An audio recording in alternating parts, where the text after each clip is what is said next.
Morning. I'm 52 today, so I think I'm gonna glam up in celebration time. But first, I'm gonna do this super long routine. What I love the most about oil-based cleansers like this one, of course I formulated it, guys. The Prickly Pear is the fact that not only can I use something that's oil-based, that's going to go into my skin, that's going to remove a lot of debris, a lot of even, remember, oil likes oil, and it will remove any oiliness that I have, especially around here, my nose and my forehead, because the forehead for me is a mix because I've got mixed skin. So forehead and nose, I can concentrate and it's actually going to rinse off. But think about it. This is prickly pear seed oil. This is one of the rarest oils and most expensive, not only because it takes about a ton of the seeds from the prickly pear to even create a single kilo of the oil, first cold press, making it one of the most expensive oils that exist. And the reason being is its processing. Remember to always get something that's cold press or first cold press, because it keeps all of its natural ingredients intact. That means that you are having all of the benefits. Okay, girls, so next is the foaming facial cleanser, which I'll then do for a couple of minutes. This one is so light. It actually is one that you can use for the entire family because it's hypoallergenic, made to our skin's pH, of course, and it doesn't have all of the stripping surfactants that you usually encounter. So that's good, nice lavender extract in there. Next step is might as well get the eyes out of the way. So I love this little jonjon extract. I mixed it with some caffeine, so it gives you that extra zing that you need under the eyes. I discovered that I have sunken eyes rather than actually have puffiness and dark spots under my eyes. And so I really try, I'm looking into whatever can help with sunken eyes. The next thing is the Korean orchid. I actually love this stuff because it kind of gives your skin a jolt. And then it's also great for your jawline to kind of sculpt it. Remember, guys, I always prone and tell you it's good for the hooded, for the droopy eyes. And remember that I always say to you that I love plant stem cells because they're so much more concentrated than anything else, and that you can, not only it's good for the environment to use plant stem cells because you don't have to kill so many plants, but it's super concentrated. And so as opposed to other extracts where you need to use a huge concentration, you actually don't need to use a big concentration in your formula in order to get some results. And I hope you were able to see at the beginning what my skin looked like to now the pulling effect that has happened on my skin. Really hope if I was good at. Next up is the Paracrest flower oil. I actually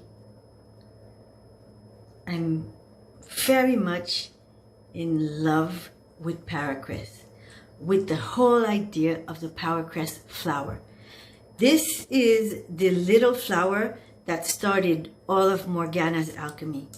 And I'm going to tell you, many years ago, when my aunt, one of my aunts was, and still does, she was using a lot of Botox, a lot of injections. And what happened is that with using all of those injections, she told me that she used to have symptoms like flu-like symptoms that would keep her in her bed for a while after getting that. And it took her a while to realize. So she didn't want to not continue with her injections, but she wanted something that would help her to space them out so that she wouldn't feel those after effects of flu-like symptoms that she was feeling with her injections.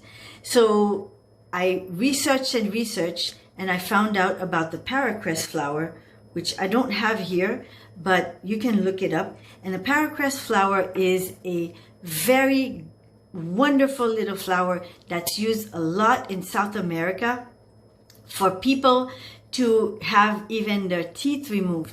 They call it the toothache plant because you put a little bit and you chew on it, and what it does is that it creates like an environment where you have like anesthetized.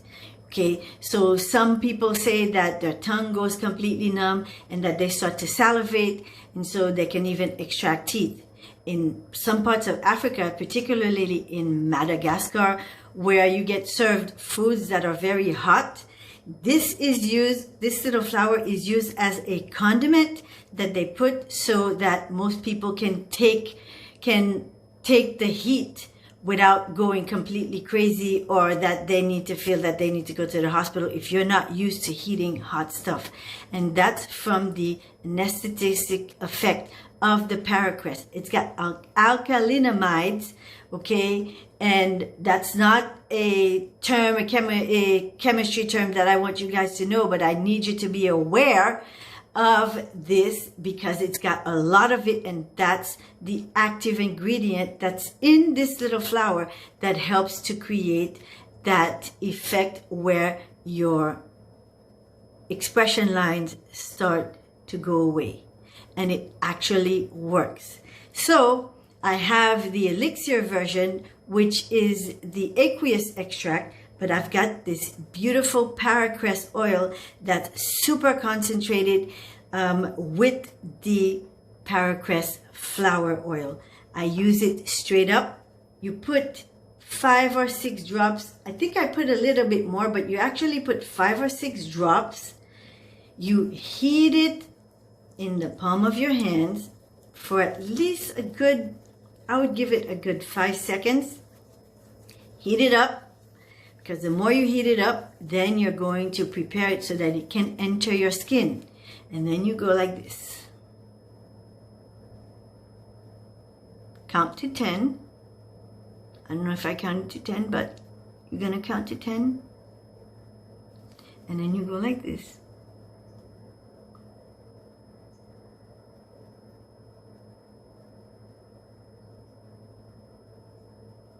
And then you can spread it on your skin. Remember, girls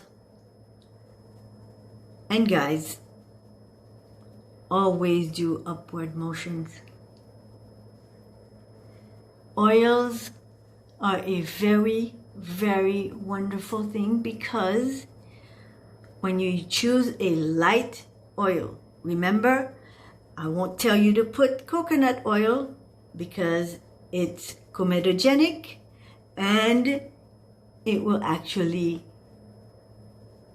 help your acne to come out if you've got acne prone skin. So you don't want to use coconut oil on your skin ever. However, there are some oils that have like a 0 to 1 depending on the comedogenic number that you use. You can actually use oil even on oily skin, but make sure that you're using the right one. So sculpting going up until it goes out. If you feel that you put too much, you can just pat it dry, or don't forget the other parts of your body because they need some love. You can take it out, and in a couple of minutes, I will be ready for my makeup, which for me, my age, is not a lot. I usually just put this, I used to put the orange thing under my eyes, and my daughter has told me, Mom, enough. You don't know how to do it, so don't put it on. So I rely on her. I'll put something to try to hide the bit of the dark circles that I see here, to give it some highlight or whatever it is that she keeps telling me to use. However, okay, because I don't want to intensify the look of my wrinkles, so I don't put foundation, because I don't even know which color to use to start with, because every time I do something, I got my daughter, oh my God, what did you do? Oh my God. And I have had some instances where I put that orange under my eyes and literally forget, and I leave the house, okay? And it's not until the end of the day that I go back and look in the mirror, and I see that I've been seeing customers, I've been seeing clients, I've been seeing people and going into meetings